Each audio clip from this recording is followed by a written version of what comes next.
Bayangkan, di suatu masa yang belum pernah kita alami sebelumnya, ketika dunia berada di ambang kehancuran, ketika kebenaran dan kebohongan bercampur menjadi satu, akan muncul sosok yang membawa keajaiban di luar nalar. Dia bisa menghidupkan yang mati, menurunkan hujan di tanah yang gersang. Banyak yang percaya, banyak pula yang tersesat. Dialah Dajjal, fitnah terbesar yang pernah dihadapi umat manusia. Kedatangannya bukan sekadar cerita. Tanda-tandanya telah disebutkan dalam kitab-kitab suci, dan banyak di antaranya mulai terlihat hari ini. Tapi, apakah kita benar-benar siap menghadapi ujian ini? Siapa sebenarnya Dajjal? Dari mana asalnya? Dan mengapa kehadirannya begitu ditakuti? Dalam video ini, kita akan mengupas tuntas segala misteri tentang Dajjal, sosok yang telah dinubuatkan akan membawa kekacauan di akhir zaman, mulai dari kelahirannya sampai diregut ajalnya. Jadi, siapkan dirimu untuk menyelami kisah yang menggetarkan hati, membangkitkan rasa penasaran, dan mungkin membuka mata kita tentang apa yang sedang terjadi di dunia ini. Tapi sebelum kita mulai, jika Anda penasaran dengan kebenaran di balik kisah ini, pastikan untuk like video ini agar lebih banyak orang bisa mendapatkan informasi berharga ini. Subscribe channel ini dan aktifkan lonceng notifikasi agar Anda tidak ketinggalan kisah-kisah penuh misteri berikutnya. Dan jangan lupa untuk share video ini ke teman dan keluarga, karena mereka berhak tahu tentang salah satu fitnah terbesar di akhir zaman.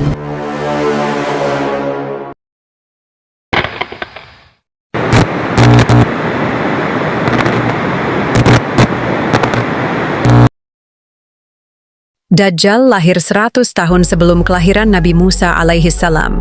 Ia terlahir dengan nama Musa. Kata ini diambil dari bahasa Mesir, yang artinya terapung. Dinamakan terapung, karena memang Dajjal pada masa kecilnya terapung di atas air karena bencana tsunami di negeri Samirah, Palestina.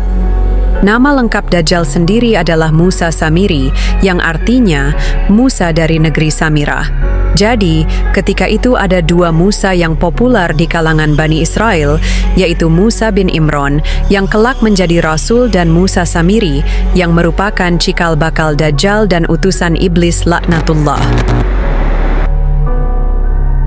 Dajjal sendiri terlahir dari keluarga penyembah patung sapi, yang dalam Quran disebut Ijlu, yang artinya anak sapi. Dajjal terlahir dari perkawinan sedarah kakak beradik. Sehingga dampak dari perkawinan sedarah ini menjadikan Dajjal menjadi manusia yang cacat, dengan kelainannya yaitu mata buta sebelah. Mulai sejak kelahirannya, Dajjal tidak mau menyusui dan senantiasa tertidur pulas. Karena itu, dampaknya mengakibatkan payudara ibunya mengalami pembengkakan hebat dan menimbulkan panas yang luar biasa. 2 bulan kemudian, ibunya meninggal. Inilah Dajjal. Dari kecil kita sudah tahu bahwa ia akan menjadi manusia yang berjiwa iblis. Pada saat itulah, di negeri Samirah mengalami peristiwa yang hebat, yaitu gempa di dasar laut yang menimbulkan tsunami yang sangat dahsyat. Seluruh negeri itu hancur dilibas banjir. Nyaris saja penduduk di pulau itu tidak ada yang tersisa. Atas bencana ini, Allah mengutus Jibril untuk menyelamatkan bayi Samiri, yaitu biang dari Dajjal itu sendiri. Ia pun akhirnya diselamatkan Jibril ketika terapung di atas laut dan diselamatkan ke dalam sebuah gua. Di dalam gua di tengah pulau terpencil itulah, Samiri diasuh dan dirawat oleh malaikat Jibril. Menurut satu riwayat menyebutkan bahwa Samiri atau Dajjal itu diberi air susu dari surga yang keluar dari jempol malaikat Jibril. Dijaga dan dirawat, sehingga Samiri tumbuh menjadi dewasa. Begitulah hari-hari Samiri dibesarkan dalam asuhan malaikat Jibril, dikarenakan malaikat sendiri yang mengasuhnya, sehingga banyak pengetahuan yang didapat Samiri dari Jibril, meski dalam bentuk perbuatan, bukan dalam kata-kata. Di antara pengetahuannya adalah, setiap benda yang disentuh oleh Jibril bisa hidup. Baik batu, tanah, ataupun benda lainnya, seolah-olah ada ruhnya. Itu disebabkan karena Jibril diberi gelar Ruhul Kudus atau Ruhul Amin. Konon katanya, Ketika Nabi Isa alaihissalam menghidupkan orang-orang mati di hadapan Bani Israel, malaikat Jibril inilah yang membantunya, yaitu dengan cara menempelkan sayapnya di atas kuburan-kuburan. Sehingga setiap kuburan orang mati yang ditempelkan sayap Jibril, dengan izin Allah mereka hidup kembali. Pengetahuan Samiri inilah yang kelak menyesatkan Bani Israel, menjadikan mereka penyembah patung anak sapi dari emas, seolah-olah sapinya hidup dan bisa berbicara layaknya manusia dan mengakui dirinya sebagai Tuhan. Kejadian ini bertepatan ketika Nabi Musa bersemedi di Gunung Tursina selama 40 hari. Kisah ini dengan sangat panjang lebar sudah dimuat dan diceritakan di dalam Quran surat Taha.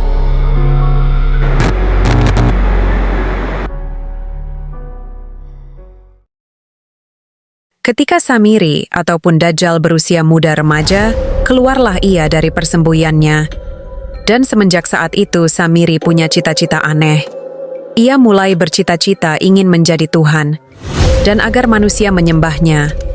Penyebabnya dikarenakan Samiri punya keistimewaan-keistimewaan yang ia dapat berkat pergaulannya dengan malaikat Jibril. Di samping itu, Samiri punya kelebihan yang diberikan oleh Allah, berupa kecakapan luar biasa dan kesehatan yang melimpah. Sehingga diriwayatkan, Dajjal tidak pernah tua dan pikun. Setiap ia mencapai usia 100 tahun, ia akan menjadi muda kembali. Itulah antara lain kelebihan Allah yang diberikan kepada Dajjal Samiri. Karena kemampuannya yang luar biasa, maka Dajjal melakukan perjalanannya yang pertama ini. Dajjal berinisiatif untuk mendatangi guru-guru sihir ternama di dunia ini dan berguru kepadanya. Di antara guru ternama itu ialah seorang penyihir dari Yaman. Tentu saja setelah mengunjungi dan menjajah master-master sihir di Mesir, yang memang pada waktu itu profesi sihir banyak dimanfaatkan oleh para Fir'aun. Sehingga karena kemampuannya yang luar biasa dan bakatnya dalam mendalami sihir, akhirnya Samiri berhasil mengalahkan guru-gurunya dalam ilmu sihir. Dengan dasar inilah, hingga kini, Dajjal menjadi master sihir yang tiada duanya di seluruh dunia, di samping penguasaannya yang luar biasa pada teknologi. Dalam perjalanannya, Dajjal selalu datang pada setiap masa kenabian untuk menyesatkan umat manusia. Karena kelebihannya yang tidak pernah tua dan selalu muda, sehingga pertama kali ia pernah menyesatkan Bani Israel dari penyembahan kepada Allah kepada patung sapi dari emas. Sungguh suatu prestasi tercela yang mengagumkan. Disebut mengagumkan, karena pada waktu itu ada seorang rasul yaitu Nabi Harun yang diutus oleh Nabi Musa sebagai pembimbing ruhani di tengah-tengah mereka. Dan yang jelas, Musa masih hidup. Hanya saja sedang bermeditasi di Bukit Tursina. Tapi dengan kelebihannya, ketika itu ia mampu menyesatkan Bani Israel, sehingga dari menyembah Tuhan yang Maha Kuasa, berubah menjadi menyembah patung yang tak berdaya.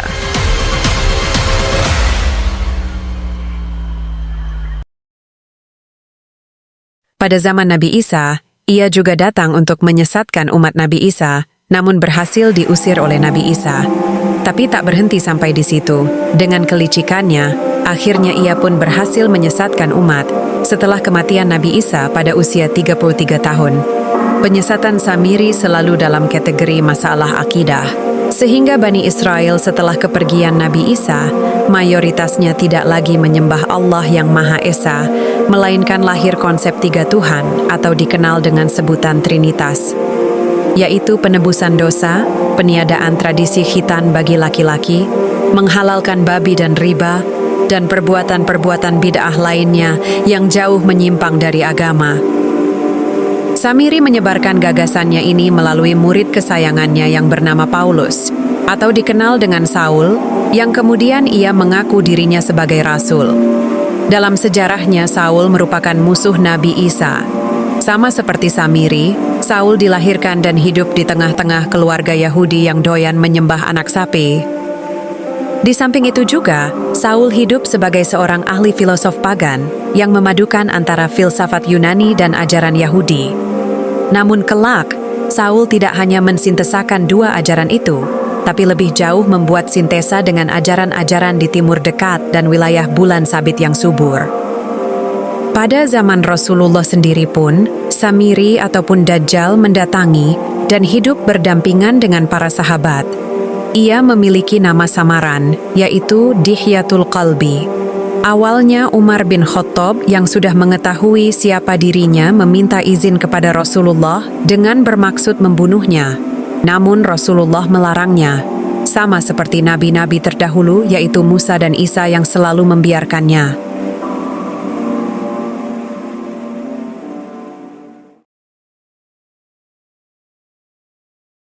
Karena dibiarkan hidup, Samiri akhirnya leluasa bergerak menyesatkan umat. Sekte-sekte sesat dalam Islam dan nabi palsu pasti tidak luput dari proyek yang dibangun Samiri sang Dajjal.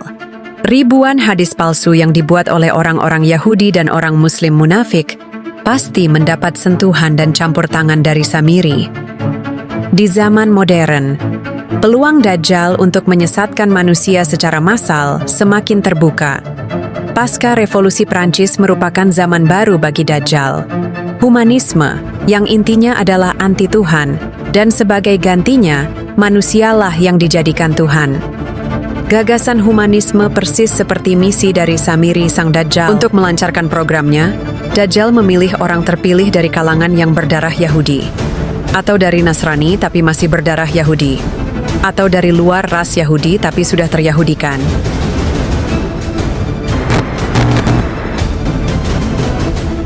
Itulah kisah masa lalu Dajjal, sehingga ketika tiba akhir zaman, di saat manusia sudah asing dengan akidah, akan muncul seorang laki-laki dari Ahlul Bait. Allah memberi kekuatan kepada agama Islam dengannya.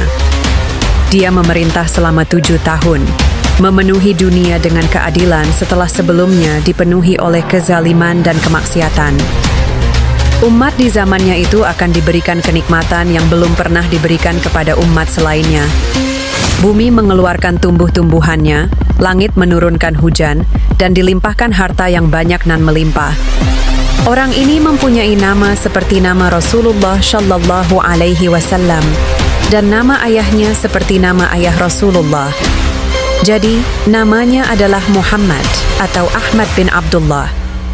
Dia berasal dari keturunan Fathimah binti Muhammad, dari anaknya Hasan bin Ali radhiyallahu anhu.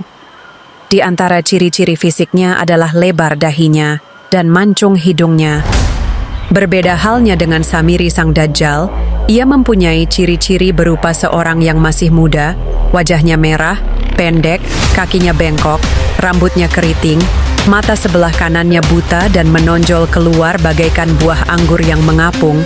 Di atas mata kirinya ada daging tumbuh, tertulis di antara kedua matanya, K.A., F.A., Ra, kafir. Dapat dibaca oleh setiap mukmin yang bisa baca tulis dan yang tidak bisa baca tulis. Dajjal adalah seorang yang mandul tidak mempunyai anak. Kelak, Dajjal akan muncul dari arah timur dari Khurasan, yang sekarang terletak di Iran Timur, dengan diiringi 70.000 orang Yahudi Ashbahan, sebuah kota di tengah Iran. Dajjal berjalan di muka bumi dengan cepat bagaikan hujan yang ditiup angin. Ia masuk ke setiap negeri dan setiap pelosok, kecuali Makkah dan Madinah, dikarenakan kedua kota tersebut dijaga oleh para malaikat. Seketika, ketika ia tidak dapat masuk Madinah, maka kota Madinah berguncang 3 kali, lalu keluarlah orang kafir dan munafik. Kaum munafik laki-laki dan perempuan keluar menuju Dajjal, karena takut dengan keadaan kota tersebut yang bergoyang. Dajjal berada di muka bumi selama 40 hari. Namun di masa Dajjal, sehari pertama seperti setahun, sehari selanjutnya seperti sebulan, sehari kemudian seperti sepekan, dan sisanya seperti hari-hari biasa. Sehingga ketika Dajjal muncul di hari kiamat, ia menyebarkan fitnah.